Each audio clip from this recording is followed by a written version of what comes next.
Buenos días, tardes, noches, según la hora en que se consulte este video texto, cuya intención es compartir con ustedes un resumen del texto que se titula La comunicación no verbal en el ritual prehispánico. Este texto es de la autora Peñuelas 2012. Mencionar que, digamos, lo que vamos a tratar a lo largo de ello es cómo la comunicación que no está relacionada con el lenguaje verbal tiene una relevancia en los rituales prehispánicos. Es decir, vamos a destacar que el lenguaje verbal, ese que de manera común se emplea para la mayoría de las actividades de la vida diaria, queda, digamos, en un segundo término. La autora nos dice que los elementos de la comunicación ritual son los gestos, los colores. Por ejemplo, para los pieles rojas, temblar representaba también un elemento ritual. Los sonidos, silbar, el canto. Con esto nos damos cuenta que el lenguaje verbal pasa a segundo término. Como ejemplo de esto, tenemos los olores, cuya función señala a Pañuelas, tenían un papel en la organización y el control social. Esto es interesante mencionar, hay que nada más imaginar que las jerarquías se distinguían por el uso de las flores. Otro ejemplo de olor como símbolo importante lo tenemos con el incienso. El incienso era un honor y agradecimiento a los objetos y seres que les resolvían los problemas de la vida diaria. También era un obsequio civil que se practicaba con los señores y los embajadores. Esto por mencionar uno de sus usos, porque la autora nos señala que en los ritos de fuego nuevo se usaba mucho incienso. A la mujer de un guerrero también incensaba los ídolos y los huesos de cautivos tomados por su marido. En todos los templos de Tenochtitlán se incensaban la imagen del dios 4 veces durante el día y de la noche, es decir, un uso intensivo de incienso de arriba a abajo. Yo diría entonces que el incienso era el olor de la vida cotidiana. Por último, otro de los olores muy significativo era el de las flores. Incluso había una fiesta llamada Xochilhuil, Xochilhuil, que se celebraba cada 200 días. Estas flores eran asociadas a lo divino. Dentro de la importancia que poseían las flores y plantas, tenemos que las plantas se clasificaron por medicinales, frutales y comestibles. Algunas plantas como las alucinógenas eran consideradas como deidades. Los olores comunicaban con los dioses y también por medio de sonidos y gestos, más que por medio de palabras.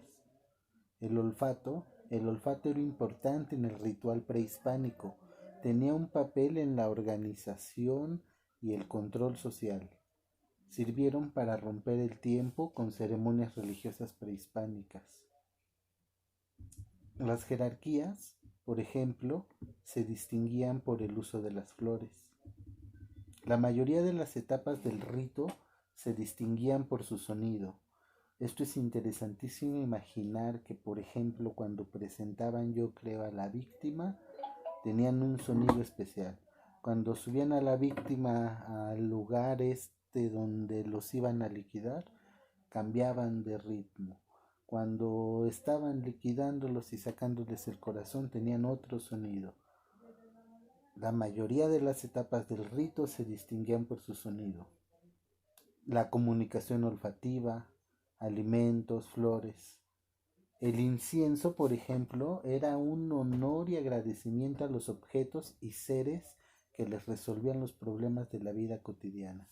Imagínense que nosotros tuviéramos que andar inciensando todo lo que nos representa una ayuda a nuestra vida cotidiana, también era un obsequio civil que se practicaba con los señores y embajadores, y esto era muy obvio porque si era tan usado, entonces tenía que ser de cierta manera pues muy solicitado, ¿verdad? Muy preciado, un regalo muy preciado, tome para que inciense su mesa de trabajo.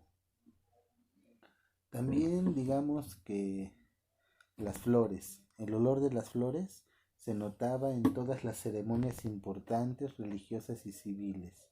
El cempasúchil, si no olía cempasúchil la fiesta, no era, por ejemplo, fiesta. Tenemos la fiesta de Huitzilopochtli.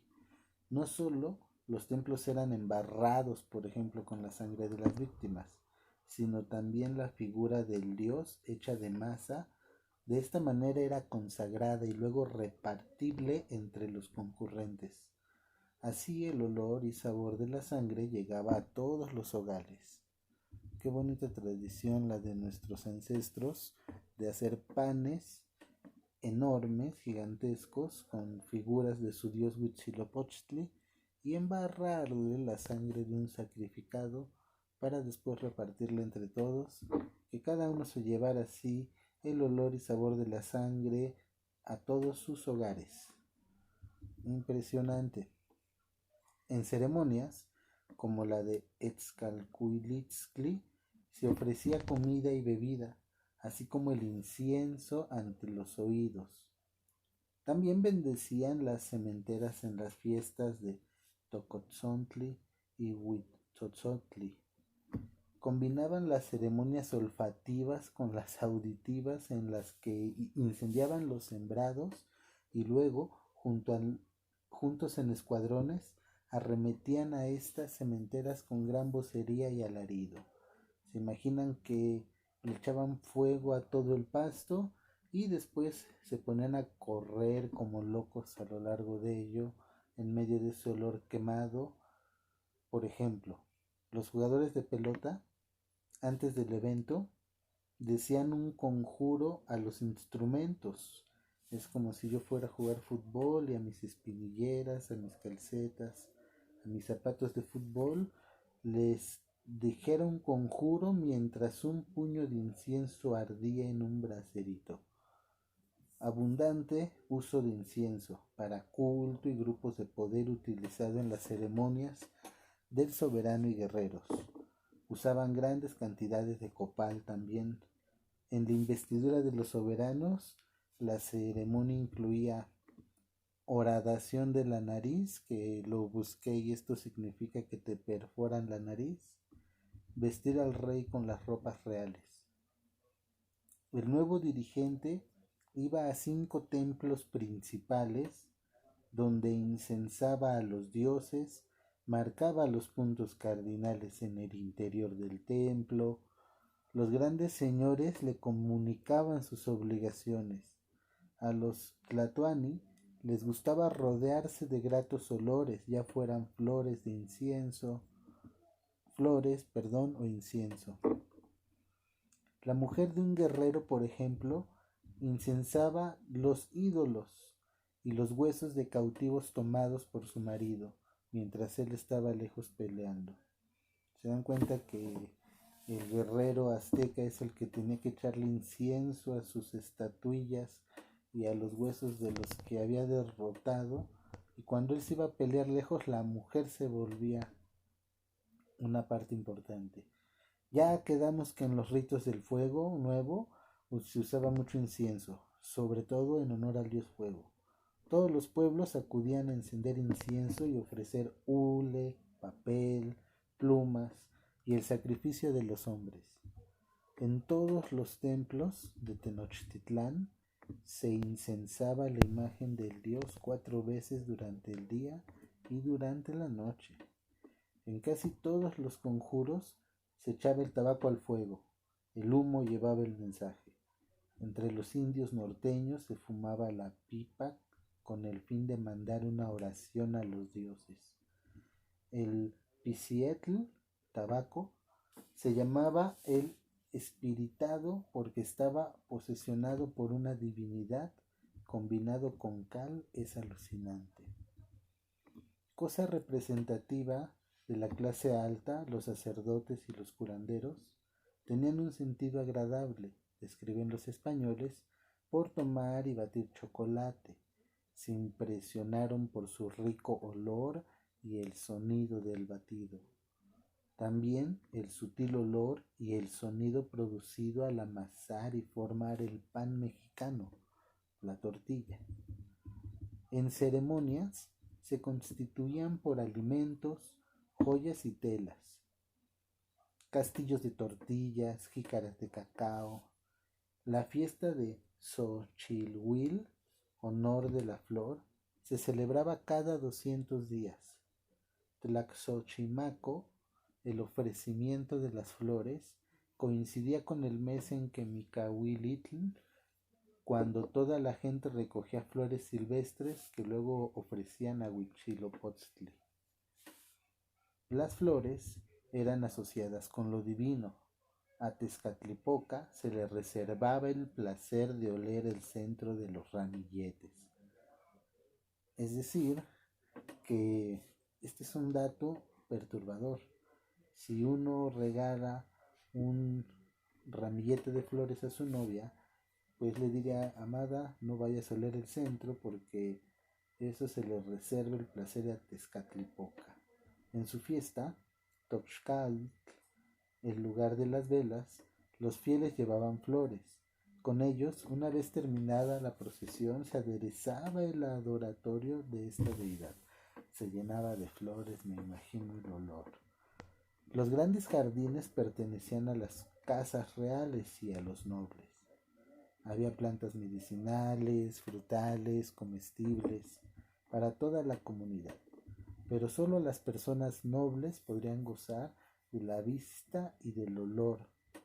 Los xochimanque, o sea jardineros, tenían que conseguir permiso para trabajar con ciertas flores.